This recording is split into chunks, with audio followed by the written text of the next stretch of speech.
नमस्कार प्यारे बच्चों, आइए इस वीडियो में हम कक्षा 6 के प्रकरण क्षेत्रमिति आयतन की अवधारणा के बारे में समझते हैं।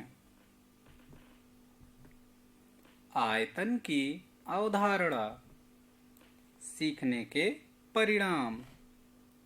बच्चे आयतन की अवधारणा को समझकर बता लेते हैं। आयतन की अवधारणा किसी भी वस्तु के द्वारा घेरे गए कुल स्थान की माप जिस भौतिक राशि के द्वारा की जाती है उसे उस वस्तु का आयतन कहते हैं।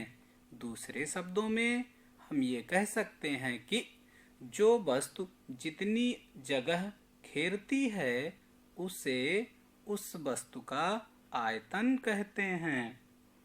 किसी वस्तु का आयतन ज्ञात करने के लिए उस वस्तु की लंबाई, चौड़ाई तथा ऊंचाई ज्ञात होना आवश्यक है।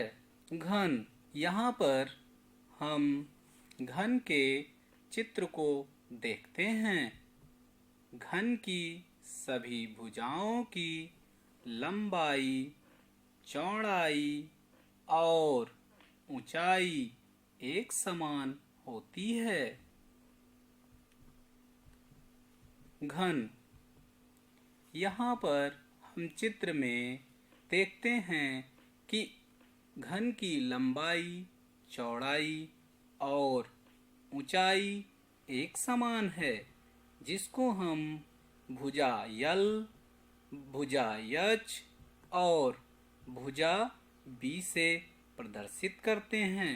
यहाँ पर भुजा यल का मतलब है लंबाई, भुजा यच का मतलब है घन की ऊंचाई तथा भुजा बी का मतलब है घन की चौड़ाई।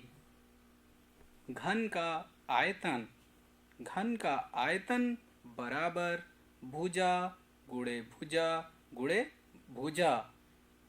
इसको हम भुजा की घातांक 3 से भी प्रदर्शित करते हैं या कर सकते हैं। भुजा पर घातांक 3 घन इकाई या घन यूनिट होता है।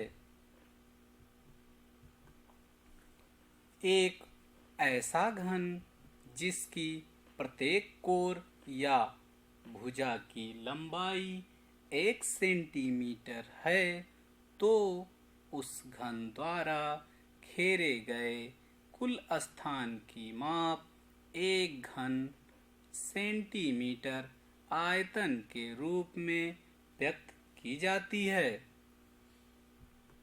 यहाँ पर चित्र में हम देखते हैं कि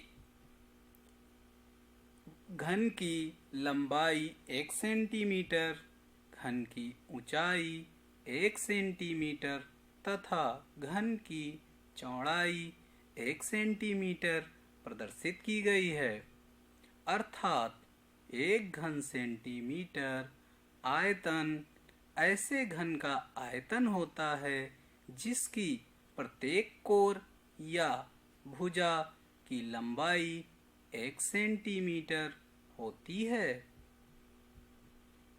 1 घन मीटर आयतन का अर्थ। आइए आयतन की अवधारणा के अंतर्गत हम 1 घन मीटर आयतन का अर्थ समझते हैं।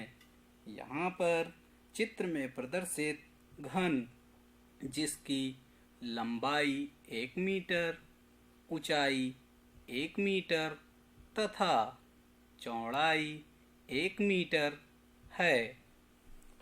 1 घन मीटर बराबर 1 मीटर गुणे 1 मीटर गुणे 1 मीटर, या इसको हम इस प्रकार से भी कह सकते हैं कि 1 घन मीटर बराबर 1 मीटर गुना 1 मीटर गुना 1 मीटर लिखा जाता है। इसी प्रकार घन मीटर को मीटर की घातांक 3 भी लिखा जाता है। अब आपकी बारी।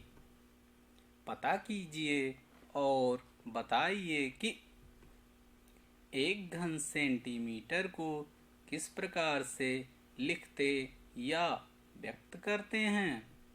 यहाँ पर आपके पास विकल्प इस प्रकार से दिए गए हैं।